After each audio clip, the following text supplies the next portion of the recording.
Market প্রাইসে আজকে আমাদের একটু নজর রাখতে হচ্ছে, জেলার দিকে একটু নজর রাখি। চলুন আপনাদের একটু নদিয়া নিয়ে যাই। নদিয়ার বিভিন্ন বাজারগুলো রয়েছে, তার মধ্যে একটা বাজারের ছবি একটু তুলে ধরার চেষ্টা করব, তারাপুর বাজার। কারণ সেখানেও প্রতিদিন বেশ ভিড় লক্ষ্য করা যায়। আর সবজির বাজার দর কিছুটা দাম কমছে বলছেন ক্রেতারাও বিক্রেতারা, আর চাহিদার তুলনায় যোগানটা বেড়েছে। আর যোগান একটু বেশি থাকলে কিন্তু যথেষ্ট স্বস্তি মেলে, ক্রেতা বিক্রেতা উভয়েরই মুখে হাসি ফোটে, এটা একটা ভালো।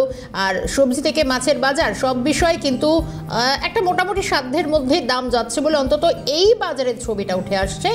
আমরা সরাসরি একটু যাই, নদিয়ার তারাপুর বাজারের ছবিটা দেখাবো। প্রসেনজিৎ রয়েছেন আমাদের সঙ্গে। প্রসেনজিৎ, সুপ্রভাত জানাই তোমায়।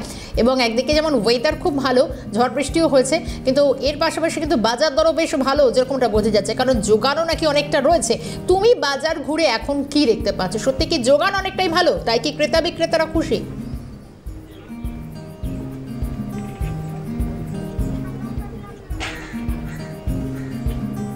একদমই শর্মিষ্ঠা, দেখো দীর্ঘদিন ধরে লাগাতার যে ঊর্ধ্বমুখী বাজার দর ছিল সেই জায়গায় দাঁড়িয়ে বাজার কিন্তু অনেকটাই নিম্নমুখী হয়েছে। অর্থাৎ প্রত্যেকটি সবজির ক্ষেত্রে সবজির দাম কমেছে। আমি একটু দেখাতে বলবো যে এখানে একাধিক ভিন্ন ধরনের সবজি রয়েছে এবং যথেষ্ট যোগান রয়েছে। কিছুদিন ধরে কিন্তু বাজারে যোগান ছিল না, অর্থাৎ আমদানি ছিল না সবজির তেমন, আর তার কারণে কিন্তু ঊর্ধ্বমুখী হচ্ছিল। আর তাতেই সাধারণ মানুষের নাভির শ্বাস উঠছিল, কারণ বাজারে আসলে সাধারণ মানুষের ক্ষেত্রে অনেকটাই অস্বস্তিকর বাজার দরের কারণেই হচ্ছিল। আমি একটু জানার চেষ্টা করব, এখানে রয়েছেন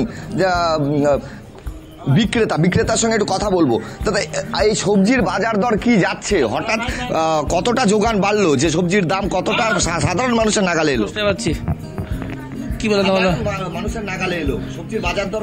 সবজির দাম সবই কমই এখন। যেমন মূলো 30 টাকা কিলো, বেগুন 50 টাকা কিলো, উচ্ছে 20 টাকা কিলো, পটল 30 টাকা কিলো, বাঁধাকপি 20 টাকা কিলো, লাল নোটের শাক 20 টাকা কিলো পাইকারি, আলু 18 টাকা কিলো, আর হচ্ছে লঙ্কা 50 টাকা কিলো, আদা 70 টাকা কিলো, কুমড়ো 15 টাকা কিলো। অনেকটাই কি দাম কমেছে? কি কারণে এই কমলো? এখন আমদানি বেশি এবং চাষির দুটো ফসল হচ্ছে, সেই কারণে দাম কম। এবার আমদানি না থাকলেই দাম বাড়তো। আগামী দিন এই পরিস্থিতি কি কতটা আরো সাধারণ মানুষের পক্ষে থাকবে? আগামী দিন সাধারণ মানুষের পক্ষে আর কতটা থাকবে বলে মনে করছি? এখন আমদানির উপর নির্ভর সেটা, কারণ যদি এই যে হচ্ছে ফসল যদি কমই হয় দাম বেড়ে যাবে, আর ফসল বাড়লে আরও দাম কমবে।